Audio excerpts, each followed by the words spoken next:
All right, let's jump right into a really wild idea. What if I told you that our brains aren't just coping with stress, but might actually be, actively looking for it? It's a pretty fascinating and counterintuitive concept that might just change the way you think about your own relationship with pressure. So, let me just ask you this straight up. Have you ever had one of those quiet moments, maybe a peaceful weekend or things are finally slow at work, and instead of feeling relaxed, you just feel off, a little agitated, maybe even anxious or bored? If you're nodding along right now, trust me, you are not alone. And here's the really provocative reason why that might be happening. It's possible your brain is actually addicted to the chemical rush that comes from stress itself. I know, I know, it sounds completely backward, right? But stick with me here, because the science behind this is honestly pretty mind-blowing. So first, let's really dig into this specific feeling, what I'm calling the uncomfortable calm. It's that bizarre internal tug of war, where the very thing you think you want, peace and quiet, actually feels wrong when you finally get it. This quote, wow, it just gets right to the heart of it, doesn't it? It's a feeling so many people have expressed when they first learn about this idea. It's that sudden moment of clarity, that real aha moment, when you realize there might be a physiological reason for your restlessness. It's not some personal flaw. And that, for a lot of people, is a huge, huge relief. Okay, so let's move on and build on that.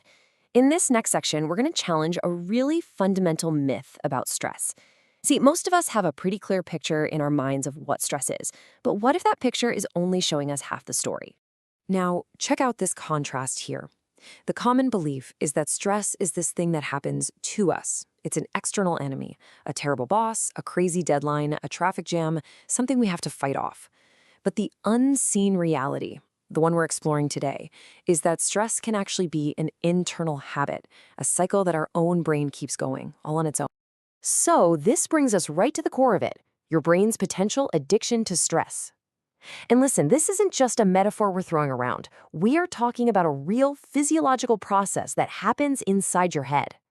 So, here's the definition we're working with. Stress addiction is when your brain gets so used to being flooded with those stress hormones, you've heard of them, adrenaline and cortisol, that it actually starts to think that high stress state is its normal baseline. It starts to crave that chemical cocktail because it's come to associate it with being focused, being energetic, even feeling important. And this cycle just lays it all out perfectly. It all starts with a trigger, right? Could be anything. A deadline, a conflict, just a random worry. Then boom, you get that chemical rush. And for a moment, you feel sharp. You feel alive. That's what your brain sees as the reward. But then, well, you know what comes next. The crash. The hormones fade. You feel drained. And your brain subconsciously starts looking around for another problem to solve, another worry to latch onto, just to get its next hit. Okay, so let's tie this all the way back to that question we started with. Because understanding this cycle, this is the absolute key to figuring out exactly why peace and quiet can feel so deeply wrong to a brain that's been wired for chaos. And here is the big payoff. This is where it all clicks. This idea of stress addiction explains so much of our seemingly irrational behavior. It's why trying to meditate can feel like absolute torture. You're basically asking a craving brain to go cold turkey. It's why we sometimes, maybe subconsciously, seek out drama or create artificial deadlines, just to get that familiar jolt of panic.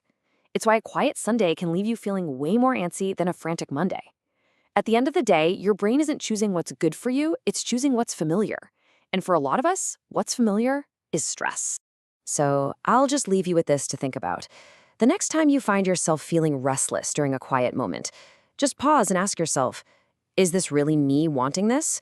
Or is this just my brain looking for its next hit of chaos? It's a question worth asking.